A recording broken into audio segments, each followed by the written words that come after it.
आगे बढ़ते हैं। छत्तीसगढ़ में कोरोना के मामले तेजी से बढ़ते दिख रहे हैं, लेकिन संक्रमण के फैलने की रफ्तार को लेकर स्वास्थ्य मंत्री टीएस सिंहदेव ने चिंता जताई है। उन्होंने ट्वीट किया कि केंद्र सरकार का अनुमान है कि अगस्त में प्रदेश में संक्रमितों की संख्या 63,000 तक पहुंच सकती है। स्वास्थ्य मंत्री के मुताबिक प्रदेश सरकार इससे बचने की हर संभव कोशिश तो कर रही है, लेकिन संक्रमितों की संख्या 23,000 तक पहुंच सकती है।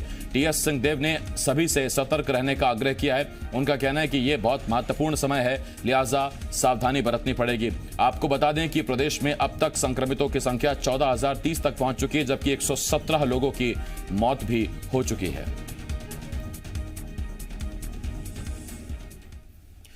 छत्तीसगढ़ में दिन ब दिन कोरोना की स्थिति गंभीर होती जा रही है, जिसके बाद स्वास्थ्य विभाग टेस्टिंग बढ़ाने का लक्ष्य लेकर चल रहा है। ऐसे में रायपुर चिकित्सा विभाग को रोज 1,500 कोरोना टेस्ट करने का लक्ष्य दिया गया है, लेकिन वो इसे पूरा नहीं कर पा रहा। वहीं अब इसका ठीकरा चिकित्सा विभाग ने आम लोगों पर फोड़ दिया। सीएमएचओ का कहना है कि लोग अब कोरोना टेस्ट करवाने से बच रहे हैं, जिसकी वजह से टेस्टिंग में दिक्कत आ रही है और लक्ष्य पूरा नहीं हो पा रहा। आपको बता दें कि चिकित्सा विभाग ने एक दिन में पूरे राज्य में 11,000 टेस्टिंग का लक्ष्य रखा है।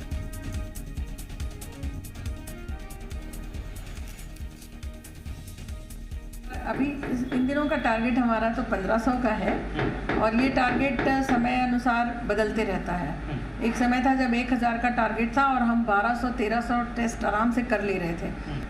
अगर आप लॉकडाउन में हैं, अगर आप कंटेनमेंट जोन में हैं, कुछ दिनों तक के आप शांति बनाए रखे हुए हैं, बहुत ज़्यादा मिलना जुलना और ऐसा घूमना फिरना नहीं कर रहे हैं, तो निश्चित रूप से बहुत सारे केसेस नेगेटिव हो जाएंगे। तो ये बड़ी खबर इस वक्त हम आपको बता रहे हैं। आपको बता दें कि छत्तीसगढ़ में भले ही अभी कोरोना के मामले आपको कंट्रोल में दिख रहे हों, लेकिन खुद स्वास्थ्य मंत्री टीएस सिंहदेव ने एक ट्वीट किया। उन्होंने बताया कि केंद्र सरकार का अनुमान है कि अगस्त के महीने तक खत्म होते होते मामले 63,000 के आसपास पहुंच जाएंगे, जबकि उनका कहना है कि वो खुद इस बात को मानते हैं कि छत्तीसगढ़ में 23,000 के आसपास मामले पहुंच सकते हैं। अगर आज आप लेटेस्ट जो आंकड़े हैं उनकी अगर आप बात करें तो छत्तीसगढ़ में इस वक्त की स्थिति है कि 14,030 मरीज अब तक सामने आ चुके हैं, जिसमें से अगर आप एक्टिव मरीजों की बात करें तो अभी भी 4,255 लोगों का इलाज चल रहा है। 9,658 लोग ठीक हो चुके हैं। 117 लोगों की अब तक मौत हो चुकी है, जबकि 4 लाख टेस्टिंग अभी तक छत्तीसगढ़ में हो चुकी है। सबसे ज्यादा जो मामले अब तक सामने आए हैं उसमें 3 राज्य ऐसे हैं, माफ कीजिए 3 जिले हैं, जिसमें रायपुर, दुर्ग और राजनांदगांव, जहां 1,000 से ज्यादा मामले सामने आ चुके हैं। रजनी ठाकुर जी मीडिया संवाददाता इस वक्त इस बड़ी खबर पर हमारे साथ जुड़ रही हैं। रजनी, केंद्र सरकार की अपनी चिंता है, राज्य सरकार के अपने दावे हैं और सीएमएचओ का आरोप यह कि जनता खुद टेस्ट नहीं करवा रही। बिल्कुल आसिफ, जो दावे निकलकर सामने आए हैं, खासतौर से आज स्वास्थ्य मंत्री टीएस सिंहदेव ने जो ट्वीट किया है, जिसमें उन्होंने कहा है कि केंद्र का अनुमान है कि छत्तीसगढ़ में अगस्त में 63,000 कोरोना के मामले पहुंच सकते हैं। जो आंकड़ा है वो 63,000 पर पहुंच सकता है। इस वक्त 4,000 कोरोना के मामले सामने आ चुके हैं छत्तीसगढ़ में। ऐसे में ये बहुत ही चौंकाने वाला और बहुत ही डराने वाला आंकड़ा है, क्योंकि आधी अगस्त बीत चुकी है और अब तक 4,000 मामले सामने आए हैं। केंद्र के दावों को अगर एक तरफ रख दें तो स्वास्थ्य मंत्री भी ये कह रहे हैं कि 63,000 ना सही, लेकिन हम 23,000 के आंकड़े तक पहुंच सकते हैं। तो क्या ये माना जाए कि 6 महीने में जितने मामले सामने आए हैं उतने ही मामले अगले 15 दिनों में एक साथ सामने आएंगे? क्योंकि मार्च में सबसे पहला केस मिला था छत्तीसगढ़ में कोरोना का, तब से लेकर अब तक 14,000 मामले सामने आए हैं और अगर 23,000 के अनुमान की भी बात की जाए तो सिर्फ 15 दिन में 9,000 मामले भी अगर सामने आते हैं तो ये अपने आप में बहुत बड़ी बात हो जाएगी। टेस्टिंग को लेकर राज्य सरकार ने ये लक्ष्य रखा है कि हर दिन 11,000 टेस्ट किए जाएंगे। पहले रैपिड से जांच हो रही थी, आरटीपीसीआर से जांच हो रही थी, ट्रूनेट से जांच हो रही थी, लेकिन अब सबसे ज्यादा जो जांच है वो एंटीजन बेस्ड किट से की जा रही है। इसका कारण ये है कि एंटीजन बेस्ड जो टेस्टिंग होती है उसमें 10 मिनट के अंदर नतीजे सामने आ जाते हैं और स्वास्थ्य विभाग ये मान रहा है और ये दावा कर रहा है कि एंटीजन बेस्ड टेस्ट के जो नतीजे हैं वो बिल्कुल सटीक होते हैं। इस वजह से इससे जांच बढ़ाई जा रही है।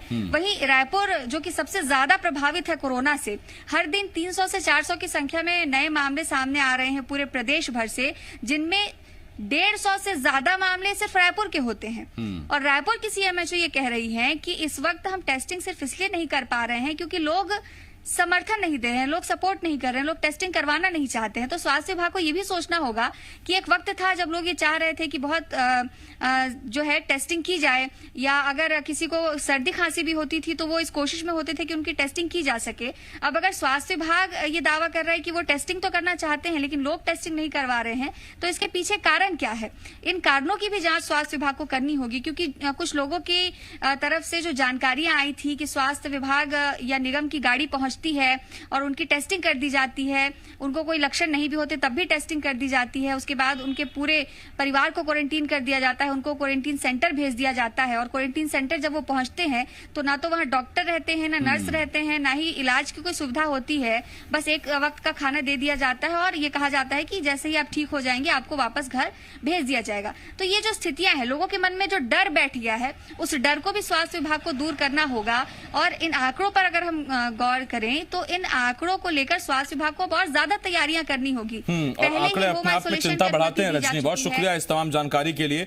रजनी ठाकुर, जी मीडिया संवाददाता, इस वक्त इस बड़ी खबर पर हमारे साथ जुड़े हुए थी। लेकिन हम आपको बता दें कि छत्तीसगढ़ में जो आज के आंकड़े हैं वो स्थिति है कि 4 महीने 19 मार्च को छत्तीसगढ़ में पहला केस सामने आया था। उसके बाद 4 महीने बाद जो नंबर थे, यानी कि ठीक 1 महीने पहले, 1 महीने में 10,000 मामले छत्तीसगढ़ में अब तक सामने आ चुके हैं, जबकि पिछले 1 महीने के अंदर छत्तीसगढ़ में करीब करीब 100 लोगों की मौत कोरोना की वजह से हो चुकी है।